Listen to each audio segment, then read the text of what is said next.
Let's learn how to graft our I-cord stitches together. This happens at the end of I-cord bind-offs when you're binding off an I-cord, and then we're going to make a perfectly seamless little corner at the end of shawls like Striation Valley or the Basket Weaver shawl. So let's learn how to graft. I am binding off with I-cord, and I'm doing the final bound-off stitch with my I-cord bind-off. And then the pattern says to graft the remaining 6 stitches together. So when you graft the stitches, you need to break your yarn, leaving a tail about this long or so, about that long. And then 3 stitches are on your right needle and 3 stitches are on your left needle. The first thing you need to do is reverse the order of these 3 stitches on your left needle. So just pinch the stitches, pull out the needle, and immediately put it back on this way.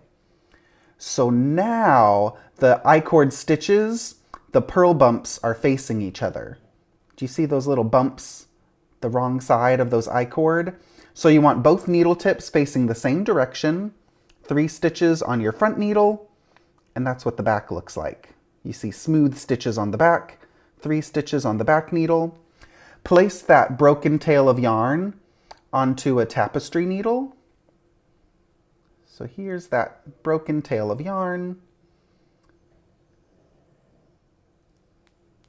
And then we're going to work with the front needle first.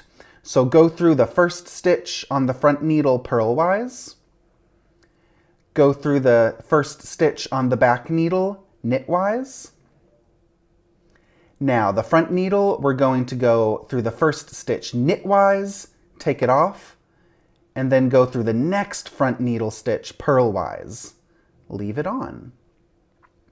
The back needle, we're going to go through the first stitch purlwise, take it off, and then go through the next back needle stitch knitwise, as if you're going to knit like this, and leave that stitch on the needle.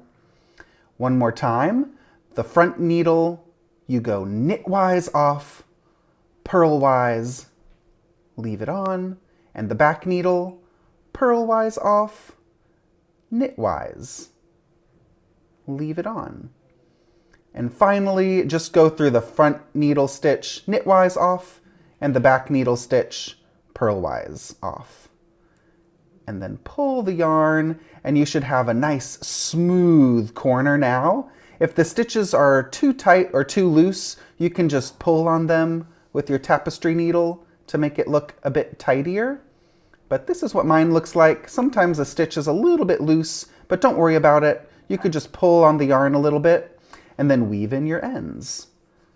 Whenever I weave in my ends, I usually just do a whip stitch on the wrong side. And I do that for about 8 or 10 stitches. And once you finish weaving in your ends, you have that beautiful clean corner. So here's the end of my I-cord corner for the Striation Valley shawl with that I-cord grafting. Nice, smooth, and seamless, and it matches the other corner, the beginning corner, when you started binding off. So this technique happens when you have a shawl with the I-cord edge, and then it's followed by an I-cord bind off.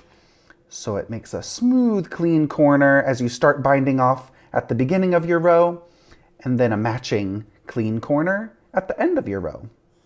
I love this little I-cord technique because it just makes the perfect rounded finish to your shawls, and sometimes that makes all the difference. Learning some blocking skills, how to weave in your ends, and finish those little I-cord details. So if you want to learn some more techniques, you can keep on watching here on YouTube for some free tutorials, and I have a lot of Westknits workshops as well. So at westknits.com, you can sign up for Westknits tips and tricks and learn a lot of other fun knitting techniques like this, with some chapters and step-by-step knitting tutorials. And there's even workshops on how to design your own shawls like Striation Valley, or how to work with color, knit brioche, knit dog sweaters. It's a lot of fun, so I hope you'll join me over at westknits.com for those workshops and keep on learning something new.